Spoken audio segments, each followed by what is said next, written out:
And yung message na nakita natin kanina guys, yung sinabi natin na malayo pa yung mararating nyo sa buhay. Yes, definitely. This is true mga kapiksi. You will be so blessed guys. And especially kapag sinunod nyo yung passion nyo sa buhay, malayo pa talaga yung mararating nyo. So let's say for example, gusto mo maging sikat na artista or singer. Sample lang yun. O kaya pintor. Whatever. Kung ano yung passion nyo mga kapiksi. O kaya designer, ganyan. So, kung ano yung passion na pinili nyo, mga kapiksi, mas lalo pa kayong i-bless, no?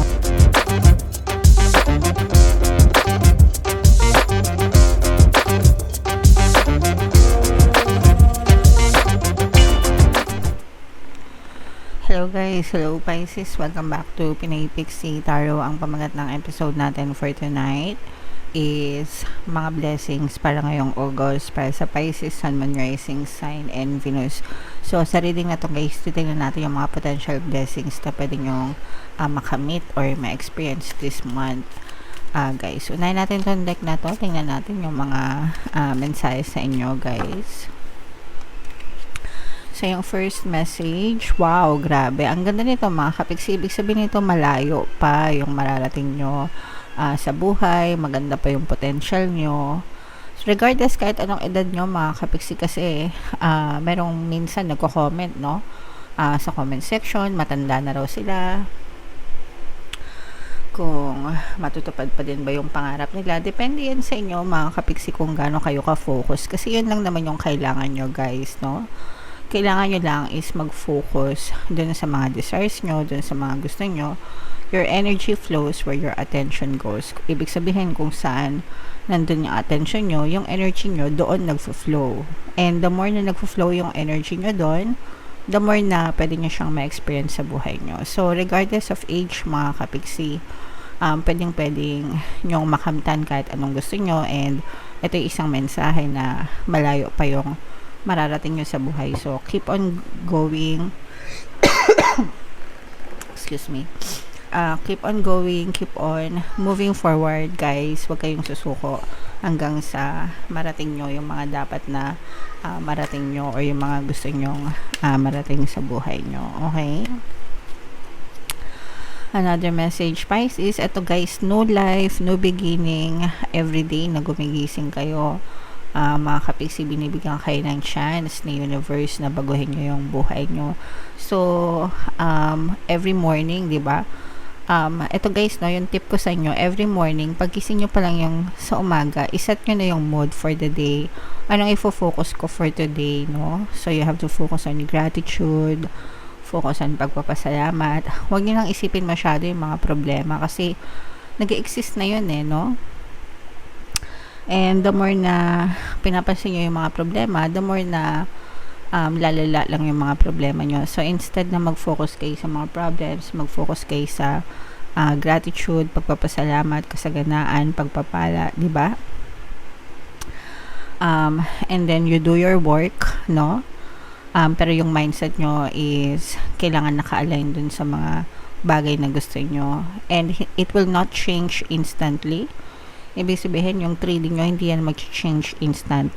Pero, the more na ginagawa nyo yung habit na yon, dine-develop nyo yung habit na yon, nasasanay kayo na gawin yon, the more na mas magiging magaan siya, and eventually mapapansin nyo gumagaan na rin yung buhay nyo. Okay? So, no life, no beginning, samantalahin nyo everyday na gumigising kayo, saan nyo finofocus yung attention nyo, mga kapiksi. And another message for you, this is yin energy. Ito yung passive energy, mga kapiksi. Ibig sabihin nito, magplano kayo, no? Or bisitahin nyo yung mga plano nyo, especially ngayon, August na, guys, no? Ilang tumbling na lang, papasok na naman yung Bear months, diba? And pag nandiyan na yung Bear months, ibig sabihin, matatapos na naman yung taon. So, na-achieve nyo ba yung mga goals nyo sa buhay? Yung mga desires nyo, di ba? May narating na ba kayo, mga kapiksi? May natupad na ba kayo or nagbago ba yung mga gusto nyo? So, planuhin nyong mabuti, i-analyze nyong mabuti para ma-adjust nyo yung mga plano nyo, guys. Okay? Alright. So, comment down below Pisces, if feeling nyo naka-resonate kayo dyan, hanapin natin yung energy nyo, Pisces, habang sinashuffle ko to. Panoorin nyo muna yung video natin regarding sa ating paano mag-manifest ng abundance video course. Kapiksi, sawa ka na ba sa mga struggles at hirap sa buhay mo? Masipag ka ba at masikap sa buhay ngunit hindi ka pa rin umaasenso? Ilang beses ka na bang nag-attempt magnegosyo at mag-invest pero palagi ka pa rin nalulugi? Sa pagkakataon na ito ay maaaring may subconscious beliefs ka na nagiging balakid sa iyong pag-unlad at pagyaman. Introducing, paano mag-manifest ng abundance video course. Dito ay matututunan mong ma-overcome ang mga balakid mo para tuluyan ka ng umunlad, umasenso, sumagana, maging matagumpay, successful at maswerte sa iyong kabuhayan, pera, trabaho, negosyo, salapi at kaperahan ng bonggang-bongga. Dali, mag-send na ng email sa pinoypixitaro@gmail.com at simulan na ang iyong pagyaman ngayon. Alright, so sa lahat ng gusto mag-avail ng course guys, naka-flash sa screen nyo. Una, meron tayong paano mag-manifest ng abundance video course. Meron din tayong paano mawala ang third party at magkaroon ng harmonious na relationship. And meron din tayong paano pabalikin si ex, revise, breakup. Sa mga interesado guys, mag-send lang kayo ng email sa pinoypixitaro@gmail.com. So, Pisces, kayo ay represent ng King of Cups. Ito yung ating blessings energy. Latag natin yung spread nyo guys. And sa mga naghahanap guys ng mga pampaswerte na lucky charms or lucky bracelet, may mga items na makikita kayo sa description box itong video. Check nyo lang yung mga items doon mga kapiksi. Tsaka sa comment section. So, this is both negative and positive mga kapiksi. Excuse me guys. Sorry. So, unahin muna natin yung sa negative mga kapiksino. Yung negative na nakikita natin is pagdating sa relationship, medyo nagkakaroon kayo ng konting away or konting tampuhan ng inyong partner or specific person. Nagpapastress, no? May mga nagpapastress. May mga, o kaya naman guys, pwedeng may problema kayo tapos nadadama yung relationship nyo.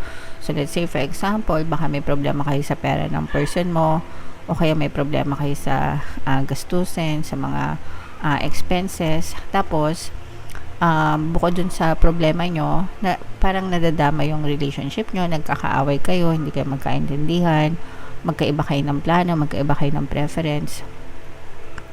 Kaya parang medyo nadadama yung relationship nyo. This is true dun sa mga baguhan pa lang na nagsasama. Kung medyo matagal na kayo nagsasama, parang feeling ko hindi na kayo masyadong affected dito, no? Pero kung medyo bago-bago pa lang kayo nagsasama as a couple living in together o kaya naman mag-asawa, parang medyo nasa adjustment period pa lang kayong dalawa, kaya parang medyo nadadamay pa yung relationship ng iba sa inyo mga kapiksi. So, ito naman guys,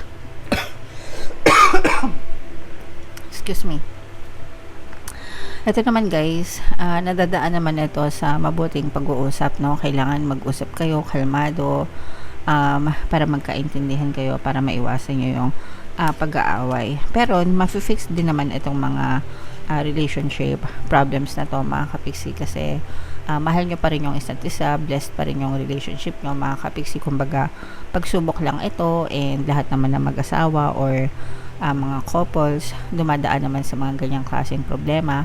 And pag nalampasan nyo yan mga kapiksi, mas lalo pang i-bless yung relationship nyo, mas lalo pa malalalim yung inyong pagsasamahan, pagtitinginan sa isa't isa. And yung message na nakita natin kanina guys, yung sinabi natin na malayo pa yung mararating nyo sa buhay. Yes, definitely. This is true mga kapiksi. You will be so blessed guys, and especially kapag sinunod nyo yung passion nyo sa buhay, malayo pa talaga yung mararating nyo. So let's say for example, gusto mo maging sikat na artista or singer, sample lang yon, o kaya pintor, whatever, kung ano yung passion nyo mga kapiksi, o kaya designer, ganyan.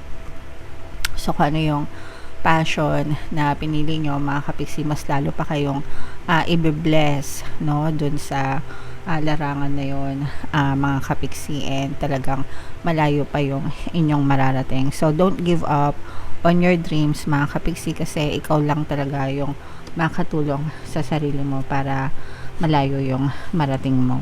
And eto naman guys, may mga good news actually na pwedeng dumating sa inyo in terms of pagkakakitaan. And itong mga good news na to guys, maaari to magdala ng more money, more clients, no? Yung ang nararamdaman ko dito is more clients. So, this will be true dun sa mga kapiksi natin na nasa sales, nagbebenta, freelancers, mga project-based, basta may mga kliyente, mga kapiksi. Kasi parang feeling ko, more sales yung papasok sa inyo.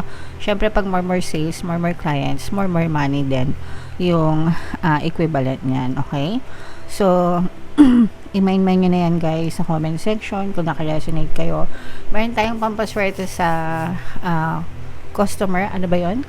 Para dumagsa ang customer at saka para lumago ang kita or negosyo. Pwede nyo pakinggan yan guys, super effective, as in na-try ko na yan, proven and tested. Ako yung sumusuko guys, no? Na-try ko yan dati nung nagpapagawa ng subliminal. Ako yung sumusuko sa sobrang dami ng kliyente, mga kapiksi. So, pwede nyo pakinggan para makatulong sa inyo, guys. Okay? Now, meron ditong presence ng fire sign, Aries, Leo, Sagittarius. Ito guys, nakikita natin dito is, sabi ko nga, no, malayo pa yung mararating nyo sa buhay. Actually, mataas, matayog, pero it requires a lot of sacrifices from your end, mga kapiksi. Ibig sabihin, may mga kailangan kayong i-give up, may mga sakripisyo kayo, like time, effort, no? Minsan, even yung tulog, kailangan natin isakripisyo para sa hard work natin, mga kapiksi. And for some of you, yun yung kailangan yung i-give up, pero malaki yung katumbas nito, mga kapiksi, as in talagang mararating nyo yung tuktok ng tagumpay, mga kapiksi. Sabi ko nga sa inyo, malayo pa yung mararating nyo. So, it's going to be worth it, no? Ibig sabihin talagang magiging sulit, guys, yung mga sakripisyo nyo, kasi may hit nyo talaga yung mga goals nyo. Pero, sa ngayon, kumbaga, tiis-tiis muna, tipid-tipid muna, mga kapiksi, kasi dadating din yung time na talagang you will spread your wings, mga kapiksi. Alright? And pag dumating yung time na yun, guys, ako yung unang tao na papalakpak para sa inyo, mga kapiksi. Aja! Jayo! Alright, so comment down below, Pisces, if feeling nyo naka-resonate kayo dyan, and yung mga magaganda dito guys, i-mind nyo na sa comment section. And for more tarot readings, ito yung playlist nyo. Ito naman yung ating success stories ng paano mag-manifest ng abundance video course. Thank you for liking, sharing, and subscribing guys. See you next time. I love you all. Have a nice day. Bye-bye.